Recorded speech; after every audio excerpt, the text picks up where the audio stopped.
அரவிந்த், இது இப்போ மகாராஷ்டிரா அஃப்கோர்ஸ் வெற்றி பெறும்போது எல்லா காரணிகளும் இருந்தாலும் பிரதான காரணிகள் என்ன பார்க்குறீங்க?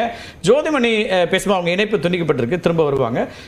மகாராஷ்டிராவில் நடந்த பரப்புரைகள் அல்லது கடைசி நேர இந்த முறை அதிகமாக கிட்டத்தட்ட 660 கோடி ரூபாய் சீஸ் செய்யப்பட்டிருக்கு தேர்தல் ஆணையத்தினால வெவ்வேறு இடங்கள்ல. அப்படின்னா அங்கேயும் பணப்புழக்கம் இந்த தேர்தலில் முக்கியமாக இருந்திருக்கா? அதெல்லாம் எப்படி பார்க்குறீங்க? பணப்புழக்கம் ரொம்ப அதிகமா இருந்துக்கு மகாராஷ்டிரா தேர்தலில். பாஜக தமிழ்நாட்டை தான் சொல்லுவோம் மோஸ்ட் எக்ஸ்பென்சிவ் ஸ்டேட்னு, இந்த முறை அது மகாராஷ்டிராவுக்கும் போதா அந்த மாடல் இப்போ பொதுவாக கர்நாடகா, தெலுங்கானா, ஆந்திரா, தமிழ்நாடு தனி, இப்போ மகாராஷ்டிராவுக்கு அந்த இது வந்து சொல்றீங்களா? தமிழ்நாடையும் சேர்ந்து தான் இந்த மாடல் அங்கெல்லாம் போச்சிருந்தாரு. எப்படி வந்து கர்நாடகா, ஆந்திரா, தெலுங்கானா, தமிழ்நாடு மகளிருக்கான உரிமை தொகை எப்படி போச்சு? இல்ல, அதுக்கான காரணத்தோட நான் சொல்றேன். கர்நாடகாவில் ஒரு ஓட்டுக்கான ரேட்டும் தெலுங்கானாவில் ஒரு ஓட்டுக்கான ரேட்டும் ஆந்திராவை கம்பேர் பண்ணும்போது தமிழ்நாடு இந்த பெட்டர் பிளேஸ் நான் சொல்றேன். ஏன்னா அங்க சீசர் கம்மியா இருந்தாலும் கர்நாடகாவில் ஒரு ஓட்டுக்கு எவ்வளவு கொடுக்குறாங்க, ஆந்திராவில் எவ்வளவு கொடுக்குறாங்க, தெலுங்கானாவில் எவ்வளவு கொடுக்குறாங்க. ஏன்னா பாஜக வந்து நாங்க கொடுக்கறதே இல்லைன்னு சொல்ல முடியாது. ஏன்னா திருமங்கலத்துல இருந்து ஸ்டார்ட் பண்ணி பாருங்க. இதே இந்த 1000 ரூபாய் கொடுக்கறது, 2000 ரூபாய் கொடுக்கறது, இந்த பாப்புலிசம், இந்த மாதிரி ஓட்டுக்கு இந்த இதெல்லாம் நம்ம ஸ்கீம்ஸ்லயே சொல்லுங்க. நீங்க ஓட்டுக்கு ஸ்கீம்ல தான் வெற்றி பெறுகிறோம் அப்படிங்கிற பாஜக கடுமையா அதை எதிர்த்திருக்காங்க. பாஜக வந்து இந்த மாதிரி திட்டங்கள் அறிவிச்சு இது வந்து ஒரு இந்தியாவோட எக்கனாமிக் ஒரு பெரிய ப்ராப்ளம் ஏற்படுத்தும், இதெல்லாம் வந்து இது என்கரேஜ் பண்ணக்கூடாதுன்னு சொன்ன அதே பாஜக மகாராஷ்டிரால லோக்சபா எலெக்ஷனுக்கு அப்புறம் 1500 ரூபாய் பணம் கொடுத்தது பாஜக. மாநிலங்களே அவங்க 2100லாம் இப்ப அதனால மத்தியில அவங்க என்ன பேசினாலும் எலெக்ஷன் ஜெயிக்கிறதுக்கு இனிமேல் காலகட்டத்தில் ரிலீஜியஸ் போலரைசேஷனை மட்டுமே வச்சு எலெக்ஷன் ஜெயிக்க முடியாதுங்கிறதுக்கு மகாராஷ்டிராவும் ஜார்க்கண்டும் ஒரு clear cut example. Captain Tamilselvan பத்தி பார்த்துட்டு வந்தலாம். வாக்கு கிட்டத்தட்ட அவர் ஒரு முன்னிலை தொடர்ச்சியா இருந்துட்டே இருக்கிறாரு. இன்னமும் எண்ணிக்கைகள் வரும். இது அவர் முன்னிலை வைக்கக்கூடிய பார்க்குறோம். எஸ், நீங்க வாங்க. இதுல காங்கிரஸ்க்கு ஒரு பெரிய மெசேஜ் மகாராஷ்டிரால ஏன் சொல்றாங்கன்னா, காங்கிரஸ் வந்து விதர்பாவை தான் காங்கிரஸ் முழுமையா நம்பியிருந்தாங்க. அங்கதான் காங்கிரஸ் வர்சஸ் பிஜேபிக்கான ஒரு டைரக்ட் ஒரு கான்டெஸ்ட் இருந்துச்சு. நம்ம ஸ்கிரீன்ல அந்த இதை போட்டோம்னா நம்ம கிளியரா எக்ஸ்பிளைன் பண்ண முடியும். ஆல்மோஸ்ட் 66 சீட்ஸ் நினைக்கிறேன் விதர்பால. காங்கிரஸும் பிஜேபியும் டைரக்டா போட்டி போட்டதுல அதிகமான போட்டி போட்ட இடம் அதுதான். அங்க பிஜேபி 50 இடங்களும் காங்கிரஸ் வெறும் 15 இடங்கள் தான் நினைக்கிறேன். நீங்க சோ அந்த ஸ்ட்ரைக் ரேட் மொத்தமா 75 பிளேसेसல அவங்க ஸ்ட்ரைட் ஃபைட் இருந்துச்சு. காங்கிரஸ்க்கும் பிஜேபிக்குமான ஸ்ட்ரைட் ஃபைட் அப்படிங்கிறது. அதுல பெரும்பகுதி அந்த விதர்பா அங்கதான் காங்கிரஸ் ஸ்ட்ராங் ஹோல்டா இருக்கக்கூடிய இடம். அங்கதான் அக்ரிகல்ச்சர், அதாவது அக்ரேரியன் விவசாயிகள் பிரச்சனையும் அதிகமா இருந்த இடம். லோக்சபா எலெக்ஷன்ல விதர்பா பிளஸ் வெஸ்டர்ன் மகாராஷ்டிரால தான் இந்தியா கூட்டணி அதிகமா ஜெயிச்சாங்க. சோ அதனால தான் Vidarbha plus western Congress plus Sharad Pawar இந்த இருவரும் சேர்ந்து அங்க ஒரு நல்ல எண்ணிக்கை கொடுப்பாங்கன்னு எதிர்பார்க்கப்பட்டுச்சு. ஆனா இந்த இரண்டு இடத்துலயுமே பாஜக கூட்டணி வந்து ஒரு தம்பிங்கான டிஸ்ட்ரெஸ் இருந்த இடங்கள் அப்படின்னு நம்ம பார்க்கிறோம். நம்ம மேஜிக் வால் பிரசன்டேஷன் போயிடலாம் தம்பி, பார்க்குறோம்.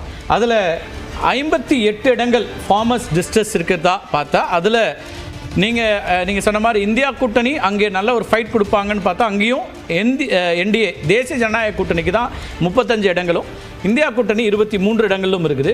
அதோட நான் சேர்த்து இன்னொரு டேட்டாவும் நான் உங்களுக்கு கொடுத்துடலாம். அந்த 75 இடங்களில் நேரடி போட்டி இருந்தது இல்லையா, அதில் என்ன நிலவரம் அப்படிங்கிறதையும் பார்த்துடலாம். BJP versus Congress straight fight இருக்கக்கூடிய 75 இடத்துல அங்கேயும் அட்வான்டேஜ் ஃபார் பிஜேபின்னு மாறி இருக்கக்கூடியது ரொம்ப முக்கியமாக பார்க்குறோம். 75 இடங்கள் நேரடி போட்டி பிஜேபிக்கும் காங்கிரஸுக்கும்.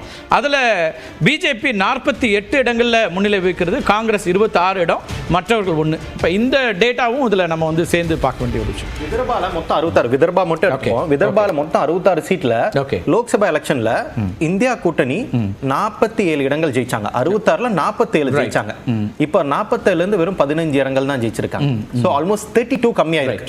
ஸோ இதுக்கான காரணம்னா காங்கிரஸ் பிஜேபிக்கான அந்த ஒரு ஸ்ட்ரெயிட் ஃபார்வர்ட் பேட்டில் காங்கிரஸ் ரொம்ப போரா பெர்ஃபார்ம் பண்ணியிருக்காங்க. காங்கிரஸ் மட்டும் கிடையாது, இதே நீங்க காங்கிரஸ் தாண்டி கீழே வந்தீங்கன்னா மராத்வாடா ரீஜன் எங்க உத்தவ் தாக்கரே ஸ்ட்ராங்கா இருக்கான்னு பார்க்கப்பட்டது. உத்தவ் தாக்கரே விசஸ் ஏக்நாத் சிண்டேன்னு வரும்போது அங்கேயும் ஏக்நாத் சிண்டே தான் ஒரு பெரிய லீட்ல, பெரிய மார்ஜின்ல லீட்ல இருக்காரு.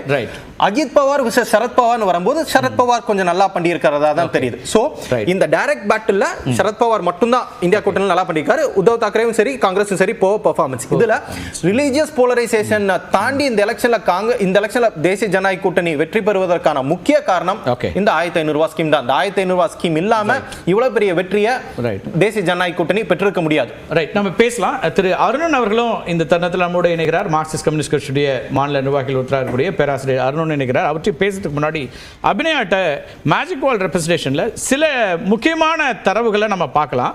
அதில் குறிப்பாக ஓபிசி டாமினண்ட்டாக இருக்கிற தொகுதிகள், அதே போல் தலித் அதிகமாக பட்டியலின மக்கள் அதிகமாக இருக்கக்கூடிய தொகுதிகள், அதே போல் இஸ்லாமிய மக்கள் அதிகமாக இருக்க தொகுதிகள், இந்த மூன்றையும் பார்த்துட்டு அந்த பர்ஃபார்மன்ஸ் ஒரு பொலிட்டிக்கலி சிக்னிஃபிகண்ட்டாக இருக்கக்கூடிய இடம் அப்படிங்கிறதுனால அதையும் பார்த்தலாம். அப்படின்னா அந்த தொகுதிகளுடைய நிலவரம் என்ன மகாராஷ்டிரா பொறுத்த வரைக்கும்? திரு கார்த்திகை செல்வன், நம்ம இந்த தேர்தலை பொறுத்த வரைக்கும் மராத்தா அவர்களுக்கான இடஒதுக்கீடு அப்படின்றது முக்கிய பேசு பொருளானது. ஆனால் அதன் அடிப்படையில் மராத்தா வர்சஸ் ஓபிசி அப்படின்ற ஒரு சூழல் மகாராஷ்டிராவில் உருவானுச்சு அப்படின்ற ஒரு கருத்தும் சொல்லப்பட்டது. அப்போ ஓபிசி வாக்குகளில் பாஜக அதிகமான கவனம் செலுத்தினாங்க அப்படின்னு சொல்லப்பட்டது.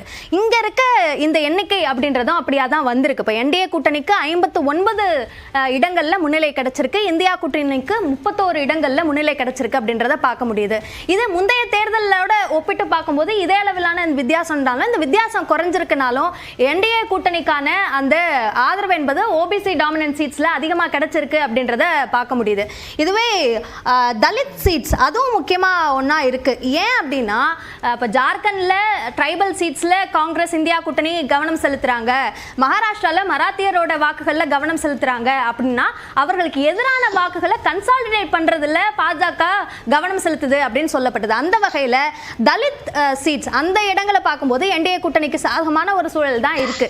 18 இடங்கள்ல என்டிஏ கூட்டணி முன்னிலை வைக்கிறாங்க, இந்தியா கூட்டணி 11 இடங்கள்ல முன்னிலை வைக்கிறாங்க. சோ ஒப்பிட்டு பார்க்கும்போது அது குறைவாகத்தான் இருக்கு இந்தியா கூட்டணிக்கு பாஜகவோட ஒப்பிட்டு பார்க்கும்போது அப்படின்னு பார்க்க முடியுது. அதே மாதிரி இஸ்லாமியர்கள் சிறுபான்மையினரோட வாக்குகள்ல இந்தியா கூட்டணி அதிகம் கவனம் செலுத்துது அப்படின்னு சொல்லப்பட்டாலும் கூட மகாராஷ்டிராவில் இப்ப கிடைச்சிருக்கக்கூடிய அந்த முன்னிலை நிலவரத்தின் அடிப்படையில் என்டிஏ கூட்டணிக்கு 19, இந்தியா கூட்டணிக்கு 18, இதுல தான் அந்த வித்தியாசம் குறைவா இருக்கு. ஆனா இதுலயும் என்டிஏ கூட்டணி அதிகமா இருக்கு இப்ப இருக்கிற இந்த ட்ரெண்டின் அடிப்படையில் பார்க்கும்போது. நன்றி அபிநயா. பேசலாம். ஷபீர், 3 செக்மெண்ட்ஸை நம்ம அதுக்கு முன்னாடி திரு அருண் அவர்கள் இணைஞ்சிருக்காங்க, நாம் பேசுகிறோம். அவருடைய முதல்கட்ட கருத்தை கேட்கலாம். மகாராஷ்டிராவில் மீண்டும் ஆட்சி அமைக்கிறது தேசிய ஜனநாயக கூட்டணி பெரும் எண்ணிக்கையிலான ஒரு முன்னிலையில் இருக்கிறாங்க. ஜார்க்கண்டில் இந்தியா கூட்டணி ஆட்சி அமைக்கக்கூடியதை பார்க்குறோம். ஆட்சி பொறுப்பில் இருக்கக்கூடிய கட்சிகள் மீண்டும் ஆட்சி பொறுப்புக்கு வர்றாங்க அப்படிங்கிறதுல உங்கள் பார்வை என்ன? மகாராஷ்டிரா தான் இப்போ நம்ம டீட்டெயிலாக பேசுகிறோம் திரு அருணன், அடுத்ததாக ஜார்க்கண்டுக்கு போக போகிறோம். உங்கள் பார்வை என்ன மகாராஷ்டிராவில்? எஸ், இல்லை மகாராஷ்டிராவை பொறுத்த வரையில் இவ்வளவு தில்லுமுள்ளுகள் கட்சிகளை உடைச்சது பாஜக, மோடி அரசே தேசியவாத காங்கிரஸை உடைச்சது, சிவசேனாவை உடைச்சது. அது எந்த அளவுக்கு பொதுவாக மக்கள் மத்தியில ஒரு வெறுப்புணர்வு இருந்தது என்பது கடந்த மக்களவை தேர்தலில் வெளிப்பட்டது. அதிக இடங்களில் தேசிய ஜனநாயக முன்னணி தான், காங்கிரஸ் தலைமையிலான முன்னணி தான் வெற்றி பெற்றது என்பதை நாம் அறிவோம். ஆனா இப்ப பார்த்தா நிலைமை தலைகீழாய். இதுக்கு என்ன காரணம்? இப்ப இங்க நண்பர்கள் பேசியதெல்லாம் நான் கேட்டேன். அவங்க கூறிய காரணங்கள் இருக்கும், நான் மறுக்கல. ஆனா எனக்கு படுவது இந்த பிளவு வேலைகள், உடைக்கிற சதிகள், இவற்றையெல்லாம் மீறி மக்களை தங்களுக்கு வாக்களிக்குமாறு செய்திருக்கிறது அந்த பாஜகவும், உடைப்பில் வந்த தேசிய காங்கிரஸ் பிரிவும், உடைப்பில் வந்த சிவசேனா பிரிவும். அப்ப எதை வச்சு அவங்க இந்த மாதிரி செஞ்சிருக்காங்கன்னு என்னுடைய பார்வை மதவெறி பிரச்சாரம் பிரதமர் தலைமையிலே நடந்துச்சு. இன்றைக்கு ஊடகங்கள்லாம் அந்த செய்தி 2-3 நாளுக்கு முன்னாடி வந்துச்சு. எப்படி மகாராஷ்டிராவில் பரப்புரை நடத்தியது பாஜக தலைமையிலான முன்னணி, மக்கள் மத்தியில மிகப்பெரிய ஒரு கசப்புணர்வை, பகை உணர்வை உருவாக்கிட்டாங்க. ஒரு முக்கியமான ஆங்கில நாளேடு என்ன சொல்லுச்சுன்னா, 30 ஆண்டுகளுக்கு முன்பு ஏற்பட்ட அந்த பகை உணர்வு உங்களுக்கு தெரியும், 1992.